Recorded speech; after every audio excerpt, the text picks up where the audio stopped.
Mes chers compatriotes de Mayotte, mes chers amis, il y a quelques jours, je me suis adressé à vous par courrier pour vous parler de Mayotte, pour vous dire toute la place que tient votre département dans le projet que je porte pour la nation. Alors aujourd'hui, je voudrais en quelque sorte compléter ce courrier. Parce qu'il y a ce qu'on peut écrire et il y a ce qui se dit mieux de vive voix, qui est en quelque sorte le mot du cœur. Le projet que je porte pour la nation, c'est un projet pour améliorer votre quotidien, pour faire bouger les choses, pour en même temps bâtir avec force d'âme notre avenir et prendre les bonnes décisions pour notre pays à 10-15 ans. Au fond, ma conviction est simple. La France a une force collective immense. Et cette force n'est ni dans le rétrécissement, ni dans le catastrophisme. Par-delà les difficultés, Mayotte participe à cela. Mayotte a une force collective immense, essentielle pour notre pays, par sa jeunesse, qui est votre trésor, mais également par votre histoire, par votre place dans l'océan Indien, par cet attachement indéfectible à la République qui vous caractérise, par les Mahoraises, qui ont joué un rôle si important et qui continuent à œuvrer et à marquer de leur empreinte le destin du territoire.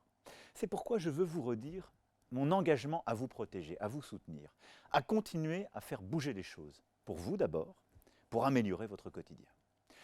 C'est-à-dire d'abord, évidemment, la lutte contre l'immigration clandestine et l'insécurité.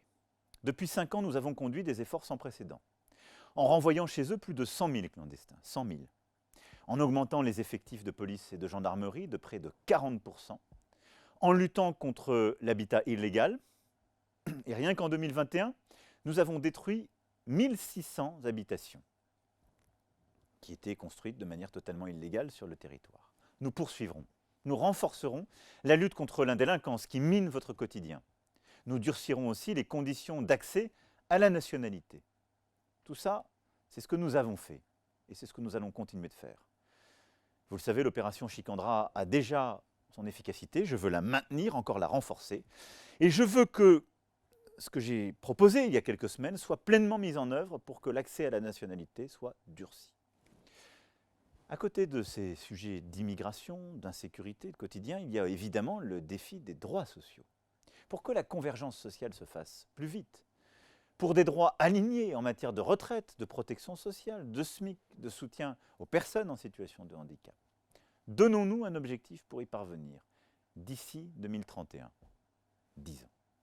Cet effort devra se faire dans un dialogue étroit avec les chefs d'entreprise, qui doivent être soutenus pour continuer à créer de l'emploi local. En 2021, jamais autant d'emplois n'ont été créés à Mayotte, jamais. Et je souhaite que cette dynamique économique se poursuive dans les 5 années qui viennent. C'est pourquoi je revendique tout l'optimisme et toute l'ambition que je porte pour votre département. Mon programme est d'améliorer votre quotidien, de faire progresser la convergence, mais il ne faut pas s'arrêter là. Certains, depuis des années, n'ont de cesse de vous parler de rattrapage, comme si, en quelque sorte, il n'y aurait d'autre ambition pour Mayotte que d'être toujours en retard et perpétuellement sur l'Hexagone. Non.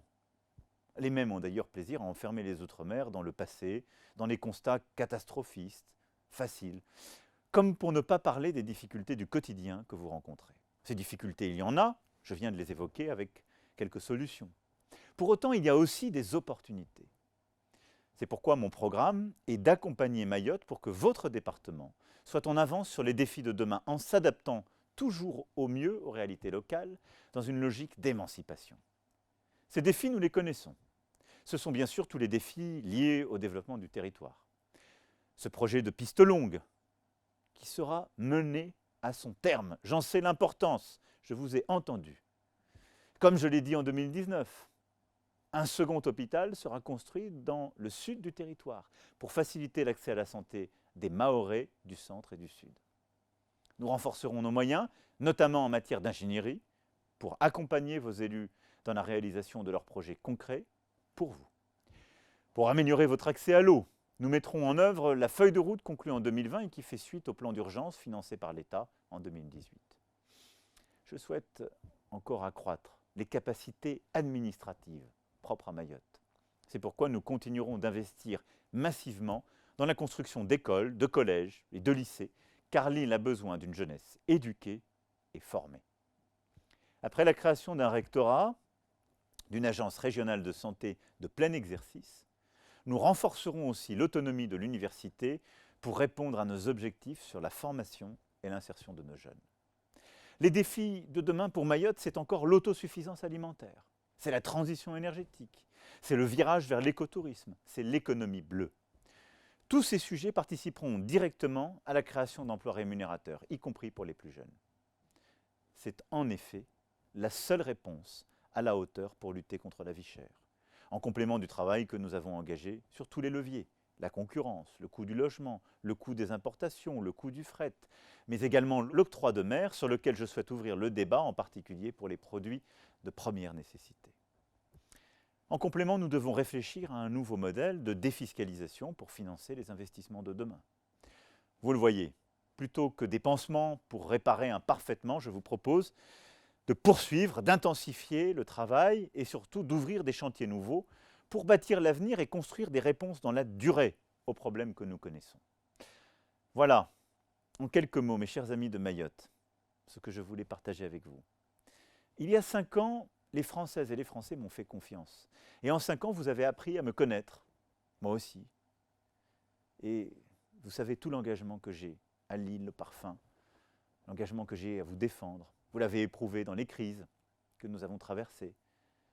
Je pense en particulier à la crise sanitaire, pendant laquelle j'ai veillé à ce que la solidarité nationale se manifeste pleinement, entièrement pour vous. À ce lien si particulier qui nous unit. C'est pourquoi je reviens devant vous avec beaucoup d'humilité, mais avec beaucoup d'envie de faire, de détermination, d'ambition pour la suite. Et je remets cette confiance en vos mains, pour vous, avec vous, en vue du 10 et du 24 avril prochain. Merci.